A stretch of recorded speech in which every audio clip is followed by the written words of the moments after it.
गुरुवार व्रत कथा। भारतवर्ष में एक प्रतापी और दानी राजा राज्य करता था।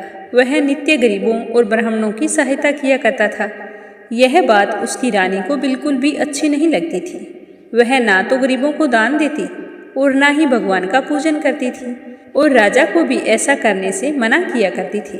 पर राजा उसकी बात नहीं मानते थे। वो हमेशा दान पुण्य किया करते थे। एक दिन की बात है कि राजा शिकार खेलने वन को गए हुए थे, तो रानी महल में अकेली थी। उसी समय गुरु बृहस्पति देव साधु का वेश बनाकर राजा के महल में भिक्षा मांगने के लिए आए और जाकर रानी से भिक्षा मांगी। तो रानी ने भिक्षा देने से इनकार कर दिया और कहा कि हे साधु महाराज, मैं तो दान पुण्य से तंग आ गई हूँ।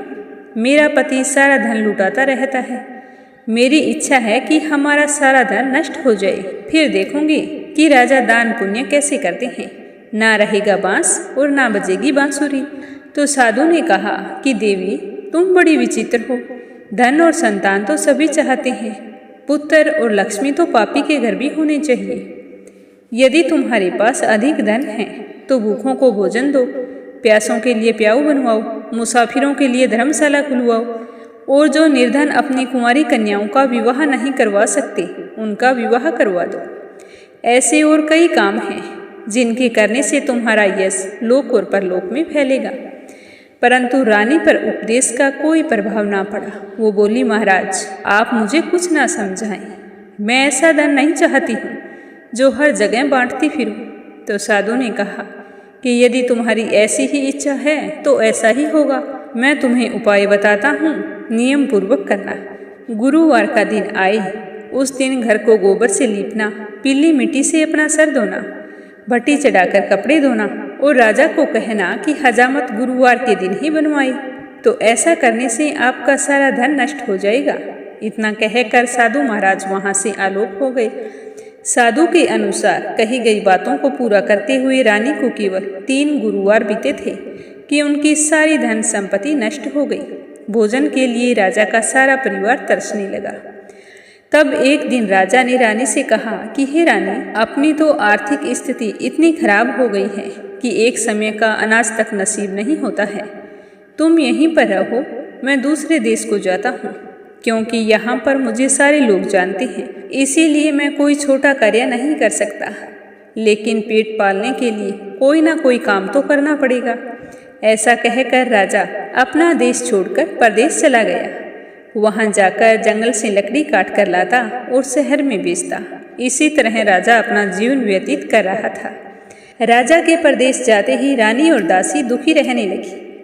एक बार जब रानी और दासी को 7 दिन तक बिना भोजन के रहना पड़ा, तो रानी ने अपनी दासी से कहा कि हे दासी, पासी के नगर में मेरी बहन रहती है। वह बड़ी ही धनवान है। तू उसके पास जा और कुछ ले आ, ताकि कई दिन हमारे भी आराम से गुजर बसर हो जाए। तो दासी रानी की बहन के पास पहुंच गई। उस दिन गुरुवार का दिन था। रानी की बहन उस समय गुरुवार व्रत की कथा सुन रही थी। तो दासी ने रानी की बहन को अपनी रानी का संदेश दिया, लेकिन रानी की बहन ने कोई उत्तर नहीं दिया। तो दासी कुछ देर तक वहाँ खड़ी रही। कोई उत्तर ना मिलने के कारण वो बहुत ही दुखी हुई। उसे गुस्सा भी आया, पर उसने रानी की बहन को कुछ नहीं कहा। चुपचाप वापस लौट आई।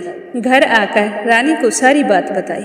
तो सुनकर रानी ने कहा, किसी का क्या दोष है जब अपनी ही किस्मत खराब है। यह कहकर अपने भाग्य को कोसने लगी। उधर पूजा पाठ समाप्त होते ही रानी की बहन ने सोचा कि मेरी बहन की दासी आई थी, मैं उसे बोली नहीं, इससे वह दुखी हुई होगी, पता नहीं क्या काम था। तो वो जल्दी जल्दी अपनी बहन के यहाँ चल दी। कथा सुनकर और पूजा पाठ समाप्त करके अपनी बहन के घर आई और कहने लगी कि हे बहन, मैं गुरुवार का व्रत करती हूँ और उस समय कथा सुन रही थी। तुम्हारी दासी जब मेरे घर गई थी तो मैं कथा सुन रही थी। जब तक कथा समाप्त ना हो तब तक ना तो उठते हैं और ना ही बोलते हैं, इसीलिए मैं नहीं बोली। कहो, तुम्हारी दासी मेरे पास क्यों गई थी?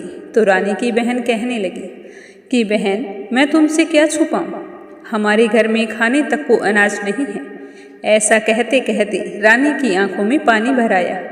तो उसने दासी समेत पिछले 7 दिनों तक भूखे रहने का सारा वृत्तांत अपनी बहन को बताया। तो रानी की बहन बोली कि देखो बहन, भगवान गुरुदेव सबकी मनोकामना पूर्ण करते हैं, तुम्हारी भी करेंगे। देखो शायद तुम्हारे घर में कहीं अनाज रखा हो।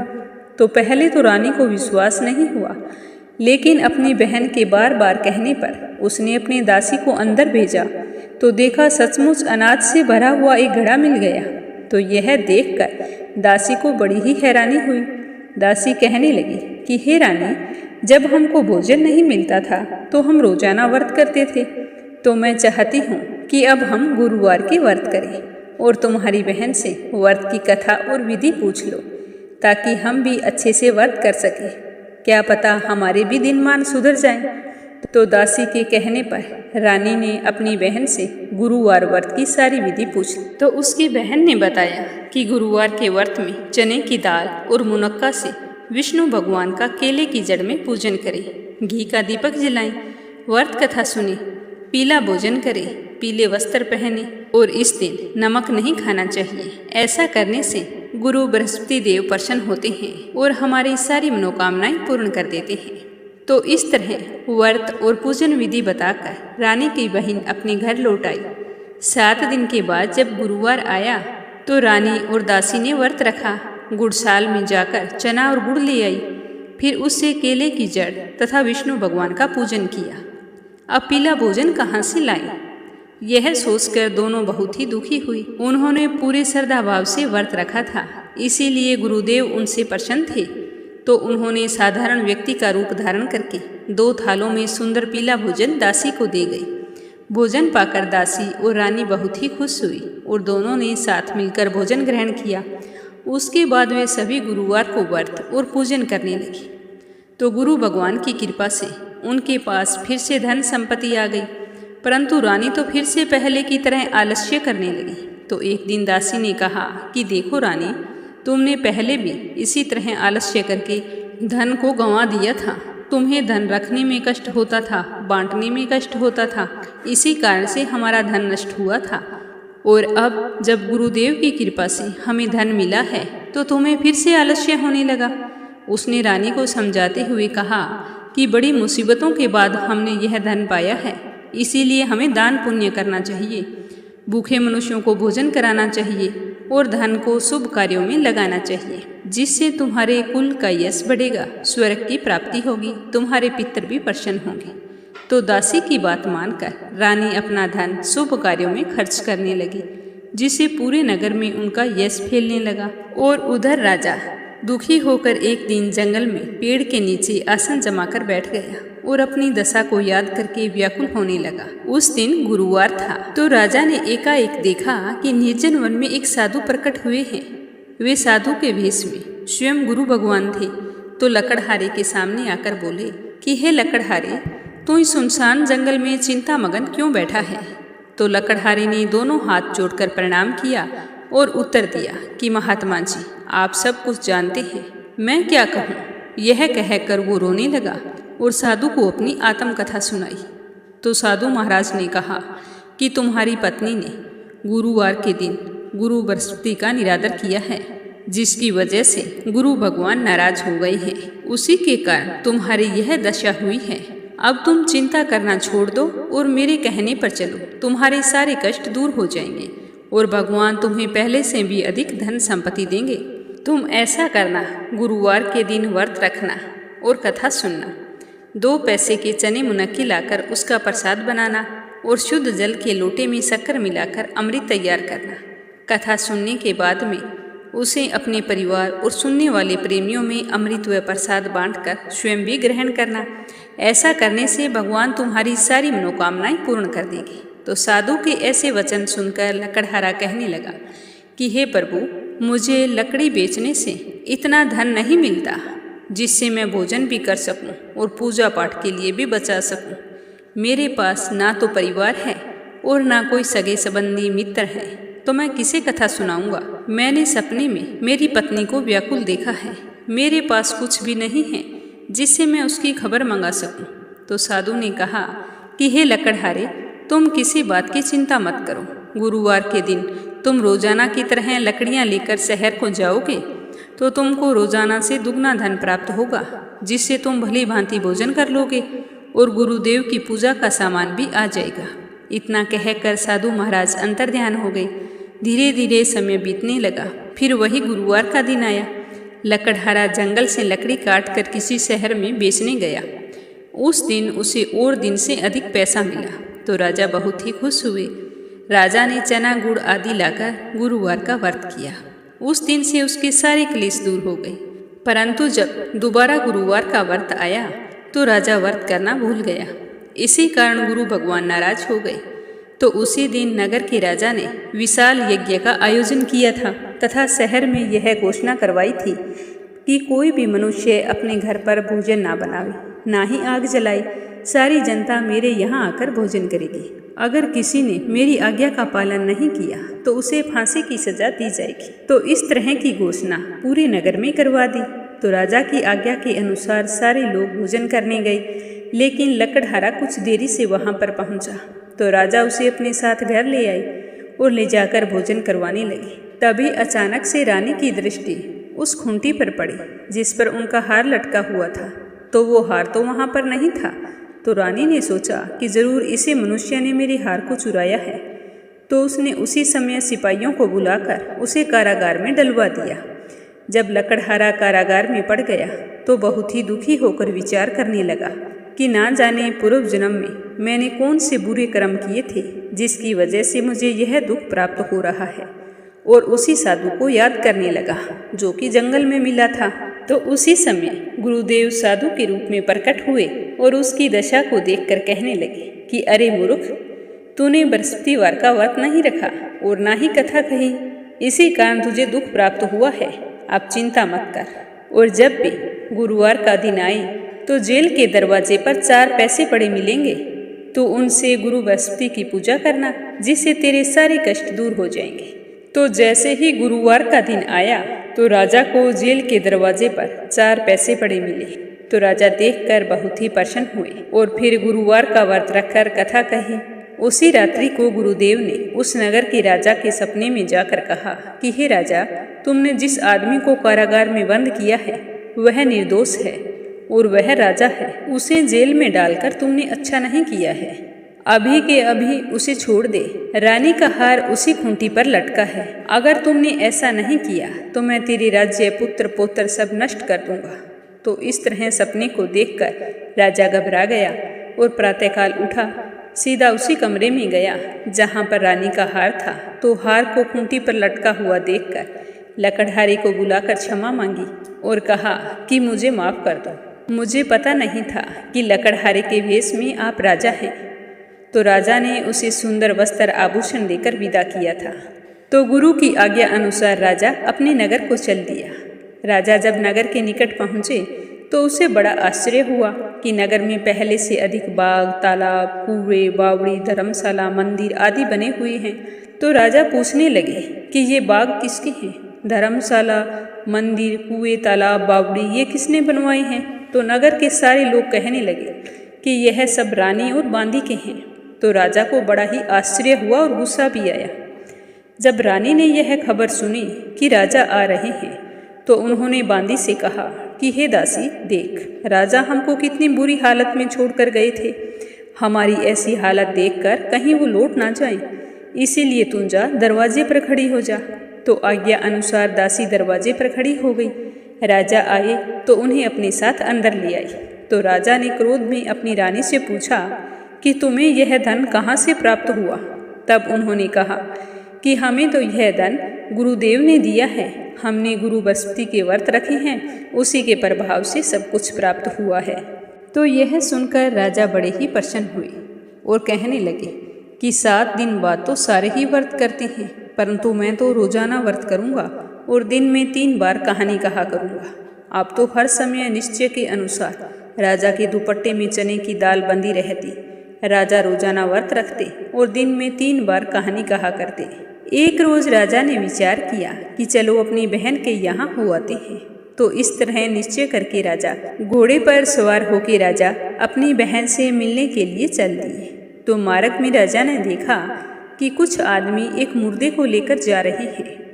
तो राजा ने उन्हें रोक कर कहा कि अरे भाइयों, मेरे बृहस्पति देव की कथा सुन लो। तो राजा की बात सुनकर वो बोले कि लो, हमारा तो आदमी मर गया है और इसे कथा सुनने की पड़ी है। परंतु कुछ बुजुर्ग आदमी बोले कि अच्छा कहो, कथा सुनने में क्या जाता है, राम का नाम ही तो है, हम तुम्हारी कथा जरूर सुनेंगे। तो राजा ने दाल निकाली और कथा कहने लगे। जब कथा आदि हुई तो मुर्दा हिलने लगा। जब कथा समाप्त हुई तो वह तो राम राम करके खड़ा हो गया। तो यह देखकर सारे लोग बड़े ही हैरान थे और गुरु बृहस्पति देव का जोर जोर से जयकारा लगाने लगे। फिर राजा वहाँ से आगे के लिए रवाना हो गए। तो आगे चलकर राजा ने देखा कि एक किसान खेत में हल चला रहा है। तो राजा ने उसे देखकर कहा कि अरे भैया, तुम मेरे बृहस्पतिवार की कथा सुन लो। तो राजा की बात सुनकर वह किसान कहने लगा कि जब तक मैं तेरी कथा सुनूंगा तब तक 4 हरिया जोत लूंगा, जा अपनी कथा किसी और को सुनाना। तो राजा को यह सुनकर बड़ा ही दुख हुआ। राजा आगे चलने लगे। राजा जैसे ही वहां से हटे तो बैल पछाड़ खाकर गिर गए। किसान के पेट में जोरों का दर्द होने लगा। उसी समय उसकी माँ रोटी लेकर आई। उसने जब अपने बेटे की हालत देखी तो उससे पूछा कि क्या बात है। तो बुढ़िया के बेटे ने सारी बात बताई। तो वह बुढ़िया दौड़ी दौड़ी उस घुड़सवार के पास गई और जाकर बोली कि बेटा, तू चल, मेरे खेत पर चलकर कथा कहना, तुम्हारी कथा मैं सुनूंगी। तो राजा ने बुढ़िया के खेत पर जाकर कथा कही। कथा के सुनते ही बैल खड़े हो गए और किसान के पेट का दर्द भी बंद हो गया। तो किसान ने हाथ जोड़कर माफी मांगी। फिर तीनों ने विष्णु भगवान का जयकारा लगाया। फिर राजा वहां से चल पड़े। चलते चलते अपनी बहन के घर पहुंच गए। भाई को आया देखकर राजा की बहन बड़ी ही खुश हुई और खूब मेहमानी की। फिर राजा शाम को सो गए। सुबह उठे तो देखा कि बहन के ससुराल में सारे लोग भोजन कर रहे हैं। तो राजा सोचने लगे कि मैं अपनी कथा किसे सुनाऊंगा। फिर वो अपनी बहन को बुलाकर बोले कि बहन, मुझे कोई ऐसा मनुष्य बताओ जिसने भोजन ना किया हो। मैं तो दिन में 3 बार गुरुवार की कथा कहता हूँ और रोजाना व्रत रखता हूँ। तो उसकी बहन कहने लगी कि भैया, यह तो ऐसा देश है जहाँ लोग पहले भोजन करते हैं और बाद में अन्य कोई काम करते हैं। अगर कोई पड़ोस में है तो मैं देख आती हूँ। ऐसा कहकर वो देखने के लिए चली गई, परंतु उसे कोई भी ऐसा व्यक्ति नहीं मिला जिसने भोजन ना किया हो। तो वह ढूंढते ढूंढते आखिर में एक कुम्हार के घर गई जिनके लड़का बीमार था। उसे मालूम हुआ कि उनके यहाँ किसी ने भी 3 दिन से भोजन नहीं किया है। तो रानी ने कुम्हार से कहा कि तुम मेरे भैया से कथा सुन लो। तो कुम्हार ने कहा कि ठीक है, राजा को कहो मेरे घर पर आकर कथा कह दे। तो राजा ने कुम्हार के घर जाकर गुरुवार की कथा कही, जिसको सुनकर उनका लड़का ठीक हो गया। अब तो वह कुम्हार बहुत ही खुश हुआ, राजा की खूब वाहवाही करने लगा। अब तो राजा की जगह जगह प्रशंसा होने लगी। तो इस तरह कई दिन बीत गए। एक दिन राजा ने अपनी बहन से कहा कि बहन, मैं तो घर को जा रहा हूँ, मैं चाहता हूँ कि तुम भी मेरे साथ चलो, इसीलिए तैयार हो जाओ। तो राजा की बहन ने अपनी सास से कहा। तो उसकी सास ने कहा कि हाँ चली जा, परंतु अपने लड़कों को मत ले जाना, क्योंकि तेरे भैया के कोई औलाद नहीं है। मैं नहीं चाहती कि निपुत्र के घर मेरे पोते पोती जाएं। तो बहन ने अपने भाई से कहा कि भैया, मैं तो चलूँगी, परंतु मेरे बच्चे नहीं जाएंगे। तो राजा कहने लगे कि बहन, जब तुम्हारे बच्चे नहीं जाएंगे तो तुम चलकर क्या करोगी। तो राजा को बड़ा ही दुख हुआ और दुखी मन से अपने नगर को लौट आई। राजा ने घर आकर अपनी रानी से कहा कि रानी, हम तो निर्वंशी हैं, हमारा तो मुंह देखने का भी धर्म नहीं है। यह कहते हुए राजा की आंखों में आंसू आ गए। राजा ने उस दिन भोजन भी नहीं किया। तो रानी कहने लगी कि स्वामी, आप इस तरह उदास मत होइए, गुरु बृहस्पति देव ने हमें सब कुछ दिया है तो औलाद भी अवश्य ही देंगे। तो उसी रात गुरु बृहस्पति देव ने राजा के सपने में आकर कहा कि राजा उठ, सारी सोच त्याग दे, तेरी रानी गर्भ से है। राजा को यह बात सुनकर बड़ी ही खुशी हुई। सुबह उठते ही राजा ने रानी को सारी बात बताई। दोनों बड़े ही प्रसन्न हुए और गुरु भगवान का जयकारा लगाने लगे। 9वें महीने रानी ने बहुत ही सुंदर पुत्र को जन्म दिया। तब राजा ने कहा कि हे रानी, स्त्री भोजन के बिना रह सकती है, पर बिना कहे नहीं रह सकती। जब मेरी बहन यहाँ आए तो तुम उसे कुछ मत कहना। तो रानी ने सुनकर हाँ कर दी। जब राजा की बहन को पता चला कि भैया के लड़का हुआ है तो वो बड़ी ही खुश हुई और बधाई लेकर अपने भैया के यहाँ आई। तब रानी ने कहा कि घोड़ा चढ़कर तो नहीं आई, गधा चढ़ी आई हो। तो राजा की बहन बोली कि भाभी, अगर मैं तुम्हें इस प्रकार ना कहती तो तुम्हें औलाद कैसे होती। गुरु बृहस्पति देव तो ऐसे देव हैं जिसके मन में जैसी मनोकामना है वो उन्हीं को पूर्ण करते हैं।